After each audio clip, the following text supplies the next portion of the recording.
Hello and welcome back to Shakesyear. We are working on Sir Thomas More, and we get to hear from our friend John Lincoln again today, but in Act 2, Scene 2. And yesterday we were in Act 1, Scene 2, so we do have a little bit of catching up to do. And the important things to remember from Act 1, Scene 1 is that the English are really riled up against foreigners, and John Lincoln had written out sort of the list of their complaints that he was going to share on May Day with like the government and that whole crew. And then we also learned in Act 1, Scene 2 that Sir Thomas More is wise and shrewd because he managed to get an acquittal for a pickpocket by pointing out the idiocy of victim shaming. So Act 1, Scene 3, we've got Shrewsbury, Surrey, Palmer, and Cholmondeley. They're all dukes and earls and lords and those sort of guys. They're part of the King's Council, and they're talking about this tenuous situation that's happening in London right now with all of the Londoners hating all of the foreigners. And Cholmondeley is like, yeah, but if you all had told the king about this, then the king would have done something about that. Whether or not the king would or not, we don't actually know, but he does like to, sort of point the finger there. But then a messenger comes in and tells them that a riot is starting outside. So all this tension that they've been talking about that has been building up in London is now, hit its peak.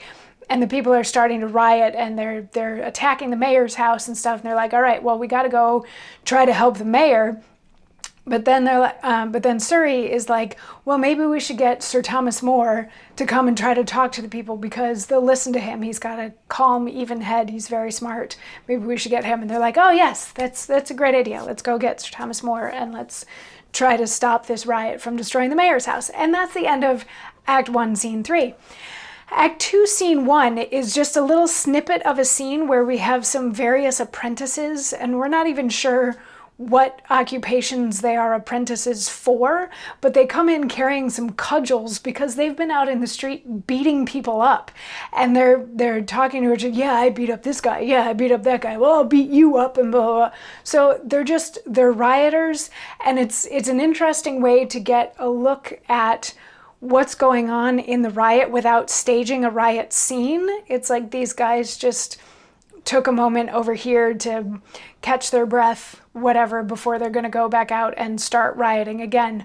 But again, it's seeing yet like another step down the ladder in terms of clout in this society, because we have Sir Thomas More and Justice Shrewsbury and that crew, but then we also have the council members, and then we also have John Lincoln and Dal Williamson and that whole crew. And this is taking it down even another level to the apprentices of probably this third level of people and seeing what's going on in the town from their perspective. And they are all, let's get out there and fight. Let's just beat some more people up. And when I'm done beating up other people, I'm going to beat up you. So it's a very short scene, but an interesting one from that perspective. In Act 2, Scene 2, we get Clown Betts and George Betts and Lincoln and Dal and all these people come in, and Dal is like outfitted in full armor, and they come in and they're all riled up and ready to do some rioting, and Dal's like, hang on, let's hear what John Lincoln has to say, because he's kind of become like a de facto leader of that group, because he's the one that like posted this notice that we're upset with the foreigners, and if we're going to do something about this, we all have to do it together. So they all sort of turn to John Lincoln, who says, then, gallant bloods, you whose free souls do scorn to bear the enforced wrongs of aliens, add rage to resolution. Fire the houses of these audacious strangers. This is St. Martin's, and yonder dwells Mutius, a wealthy Picardy at the Green Gate. Debarred, Peter Van Hollick, Adrian Martine, with many more outlandish fugitives. Shall these enjoy more privilege than we in our own country? Let's then become their slaves, since justice keeps not them in greater awe. We be ourselves rough ministers at law. So he's riling up the crowd, and he's calling for them to burn down the houses of all the foreigners. He's like, there lives somebody from France, and there lives somebody from France, and there lives somebody from elsewhere. So here's all these people, and if you want to get rid of them, let's go burn their houses down, because the other option is we become their slaves in our own country, and that's not okay. So let's go do this. So this whole crowd is now like fired up, and they're like, yes, let's go burn the houses down. Let's go burn the houses down. And Williamson steps up and he's like, but so I think Sir Thomas More was going to be saying something, and maybe we should go listen to what he has to say. And his wife, Doll Williamson, is like, look, if you're not man enough to do this, then just go home. We're going to go burn down some houses.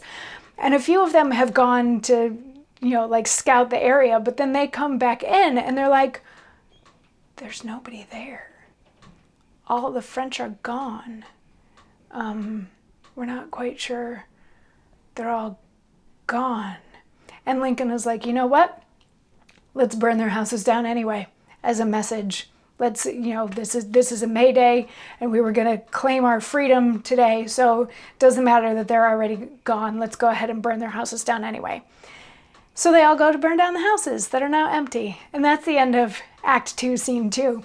So this is a case of, well, that escalated quickly. sort of a thing. I believe the stage directions at the beginning of each scene might say like a day or two has passed or something like that. But we've gone from, we started the play with somebody dragging Doll along the street, claiming ownership of her, and her saying not so much, and the whole thing of Williamson's fish being stolen, and now just a couple of scenes later, we're at like all-out riot in the streets of London, panic in the streets of London, maybe even. Anyway, but we got to see where all this goes. We got to see if Sir Thomas More is able to talk everybody down. What happens with all of this? Do the French come back? I mean, still loads of questions. We're only in Act 2, Scene 2. So I'll see you tomorrow as we dig in further for more. Mwah.